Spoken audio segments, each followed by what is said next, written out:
Is Blue Mountain actually worth the hype? Or is it just an expensive place to stay? Today, we are spending a night right here at Blue Mountain Resort to find out. From our room and private pools to gondola rides, mountain adventures, food, and the village itself, we are going to see if Blue Mountain is really worth a visit, especially for families.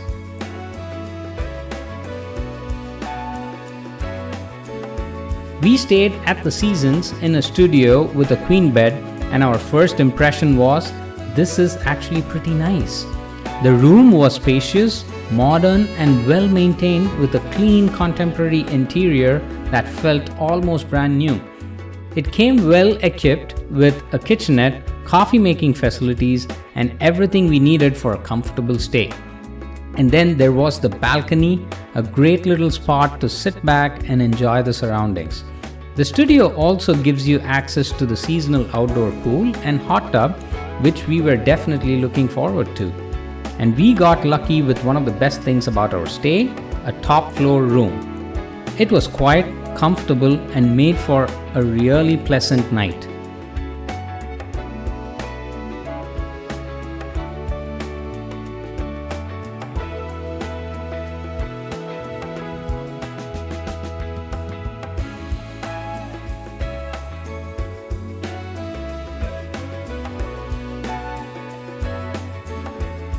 After a day of exploring, this was exactly what we needed. We spent some time relaxing in the hot tub before taking a dip in the temperature-controlled pool. Both the hot tub and pool were clean and well maintained, but the best part is that these facilities are accessible only to resort guests. So, if you're staying here, you have a much more private and convenient way to relax after a busy day on the mountain.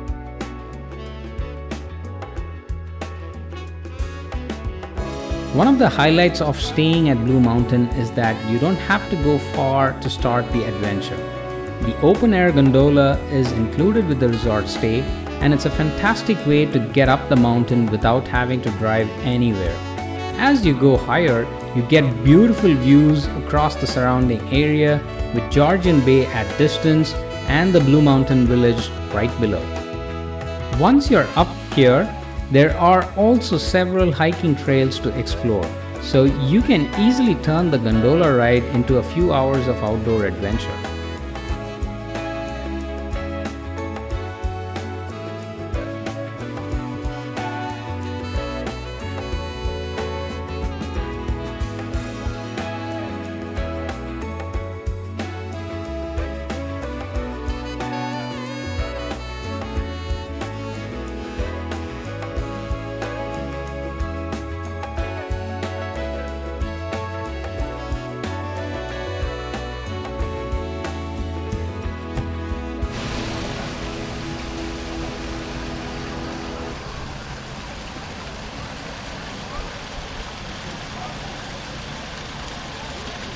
And this is where Blue Mountain really comes alive, especially if you're visiting with kids.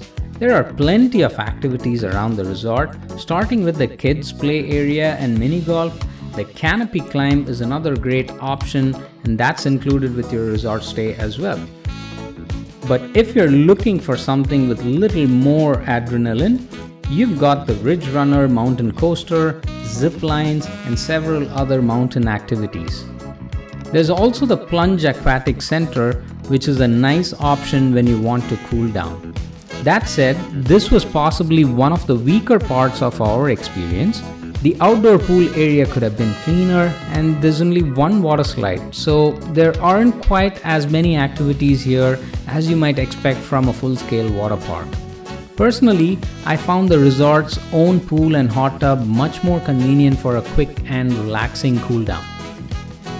Another fun activity to check out is Mills Pond, which is especially enjoyable for families.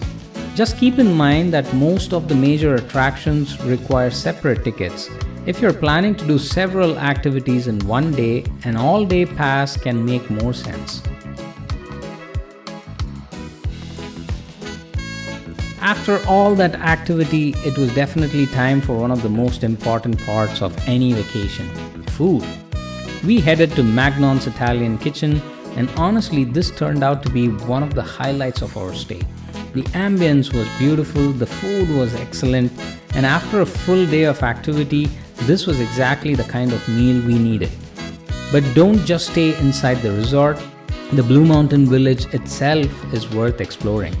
There are chocolate shops, restaurants, pubs with some really good food options, live music, and plenty of activities happening around the village. It's the kind of place where you can simply walk around, grab something to eat, listen to some music, and enjoy the evening without needing to plan any minute. So, is Blue Mountain Resort worth it? For us, absolutely yes, especially if you're traveling with kids. But here's my biggest tip. If you can, avoid the long weekends. The activity centers can get extremely crowded, and that can take away from the relaxing experience. Weekdays during summer are probably your best bet if you want to enjoy Blue Mountain at a slower and more peaceful pace. Overall, I think Blue Mountain is a great place to spend a couple of days, not just for the activities, but for the combination of nature, adventure, food, and a beautiful village atmosphere. So if you're planning a family getaway from Toronto, Blue Mountain definitely deserves a spot on your list. And now the question to you is, would you stay here for a weekend? Let me know in the comments, and don't forget to like and subscribe for more family-friendly travel adventures. Until I see you next time, it's me, Manoj Kumar Sundar, signing off.